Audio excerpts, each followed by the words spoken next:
The book of Ezekiel chapter 5.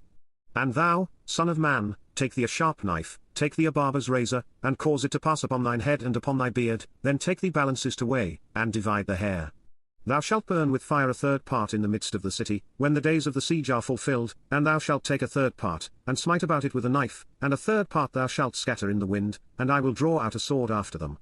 Thou shalt also take thereof a few in number, and bind them in thy skirts. Then take of them again, and cast them into the midst of the fire, and burn them in the fire, for thereof shall a fire come forth into all the house of Israel. Thus saith the Lord God, This is Jerusalem, I have set it in the midst of the nations and countries that are round about her. And she hath changed my judgments into wickedness more than the nations, and my statutes more than the countries that are round about her, for they have refused my judgments and my statutes, they have not walked in them. Therefore thus saith the Lord God, because ye multiplied more than the nations that are round about you, and have not walked in my statutes, neither have kept my judgments, neither have done according to the judgments of the nations that are round about you, therefore thus saith the Lord God, Behold, I, even I, am against thee, and will execute judgments in the midst of thee in the sight of the nations.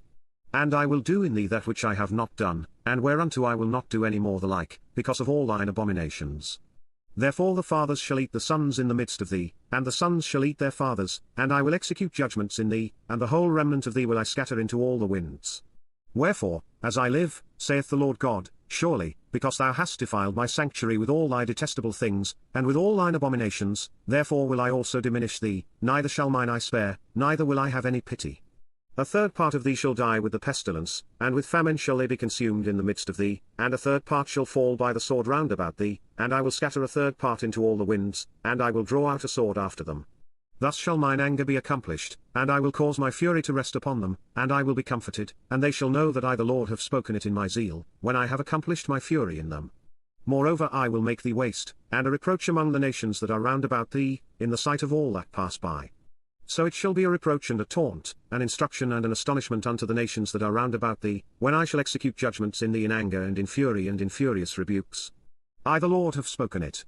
When I shall send upon them the evil arrows of famine, which shall be for their destruction, and which I will send to destroy you, and I will increase the famine upon you, and will break your staff of bread, so will I send upon you famine and evil beasts, and they shall bereave thee, and pestilence and blood shall pass through thee, and I will bring the sword upon thee.